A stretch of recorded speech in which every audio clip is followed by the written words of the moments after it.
In this video, I will show you how to view charts on Mailchimp. So the first thing you need to do is go to mailchimp.com and then go ahead and click on analytics. And here you will see the chart here.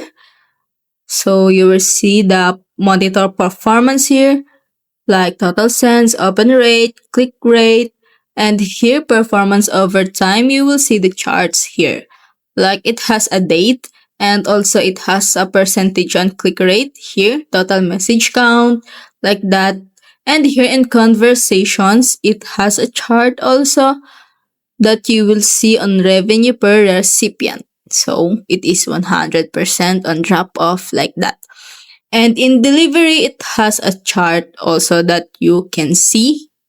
So it has an email sent 1000. So here you can see the dates, and then you will see the percentage of how much email sent on that date, on delivery details, and that's it. If it helped you, please like and subscribe.